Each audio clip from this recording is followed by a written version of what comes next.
अ, ते आईवडील आहेत, त्यामुळे त्यांना नक्कीच तो हक्क आहे. पण तो 5 वर्षानंतर का हक्क आला, हा पण एक तपासण्याचा विषय आहे.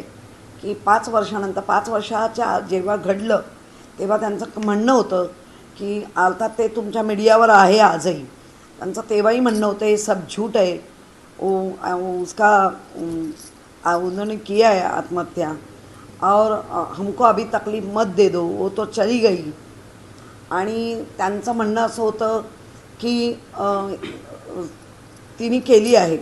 त्यामुळे ते त्यावेळेला तसं बोलत होते. आत्ता जर वेगळं बोलत असतील तर याच्या आधीचं म्हणजे झाल्या दिवसापासूनची तपासणी अगदी मोठमोठ्या यंत्रणांनी केलेलं आहे. सगळ्यांचे रिपोर्ट हे जे सत्य घटना घडले त्याच्यावर आलेले आहेत. जे ह्यांना हवी आहे घटना ते रिपोर्ट त्याच्यात आलेले नाहीत आणि नसणार. कारण त्याच्यानंतर तुमच्याकडे 3 वर्ष होती. 3 वर्षात साधा एक CDR रिपोर्ट जो अजूनही आला नाही आहे. आता त्या CDR रिपोर्टचा मला नाही माहिती काय आहे ते, कारण माझा दून उवाय पण काही ह्याच्याशी संबंध नाही. हो, तेच म्हणते 5 वर्षानंतर कसा काय साक्षात्कार झाला. कारण त्याच्या आधी त्यांचं म्हणणं होतं केली आहे आणि आता आम्हाला त्रास देऊ नका.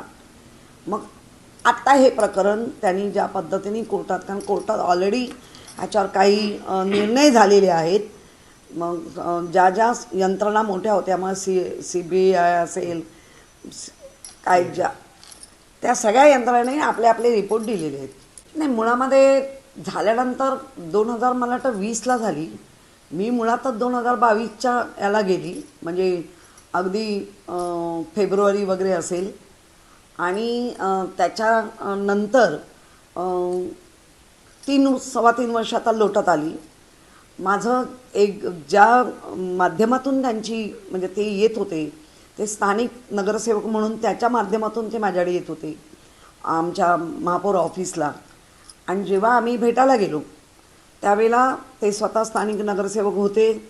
त्यानंतर त्या 2 सदस्य होत्या महिला आयोगाच्या.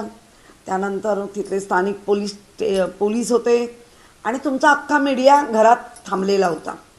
त्यामुळे कुठलीही गोष्ट अशी करताना इतका लवाजमा घेऊन कोणी करत नाही. त्यांनी स्वतःहून आम्हाला येऊन सांगितलं होतं की आम्ही दुःखी आहोत, आम्हाला हा त्रास नको आहे, आमच्या मुलीची बदनामी करतायत. आणि त्यावेळेला त्यांनी नावं घेऊन सांगितली होती ती बदनामी थांबवा. तेव्हा मी सांगितलं बदनामी आम्ही थांबवू नाही शकत, म्हणजे त्यांना पण तुम्हाला यंत्रणा आहेत. मग त्यांनी सांगितलं आम्ही महिला आयोगाला पत्र दिलं आहे, आम्ही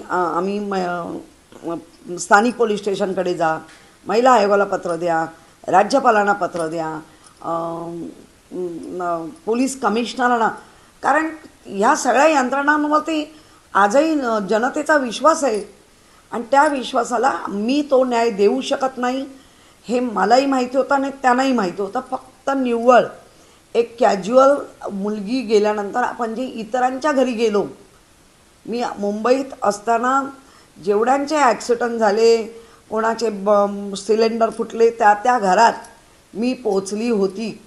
आजही सांगते त्या मुलाचा जेव्हा हे झाला सिलेंडर फुटला वरईचा, तो आजही मुलगा आता 7 वर्षाचा झाला आहे.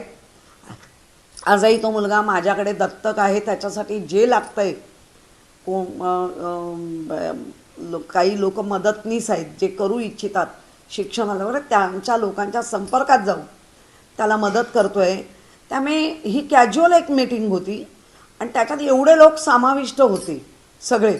आणि त्यांच्यासमोर त्यांचं आमचं बोलणं झालं. कुठेही चुकीचं बोलणं किंवा त्यांना काय हे केलेलं नाही. आता ते म्हणत असतील तर ते सिद्ध पण करतील, मला माहिती नाही. नाही, राजीनामा मग इतरांवर जे आत्ता आरोप झाले आहेत, जे अनिल परबांनी इतकी डझनभर नावं घेतली त्यांच्याही घ्या ना.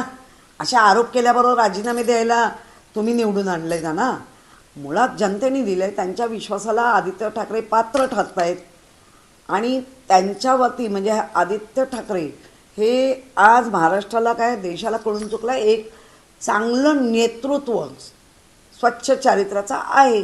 त्यामुळे आदित्य स्वतः म्हणत आहेत की हे सगळे मला बदनाम करण्यासाठी आरोप आहेत, असं जनतेचं म्हणणं आहे. त्यामुळे माझं म्हणणं म्हणण्याचं काही गरजच नाही. मुळामध्ये मुंबई महानगरपालिकेमध्ये महापौर झाल्यानंतर जो कोविड काळ आला, त्या कोविड काळामध्ये मी जे काम केलं आहे ते मुंबईकर नाही, महाराष्ट्र नाही, जगाने देशाने पाहिलं आहे. मला 137 पुरस्कार मिळाले आहेत. त्यामुळे माझ्या कामाची दखल त्यावेळेलाही घेतली गेली. माझ्या कामाची दखल आजही मुंबईकर घेत आहेत. माझ्यासारखा सामान्य चेहरा जो आपण म्हणतो ना एक घरेलू बाई ह्या पदे त्या बघतात. आणि मी प्रत्येकाच्या म्हणजे अगदी माझ्या वॉर्डपासून म्हटलं तर कुठेही प्रत्येकाच्या आलेल्या फोनला अटेंड करून त्यांचे काही दुःख असतील, काही सुखाचे प्रकार असतील त्या ह्याला मी पोचते. त्यामुळे मी सामान्य जनतेमधली किशोरी ताई आहे.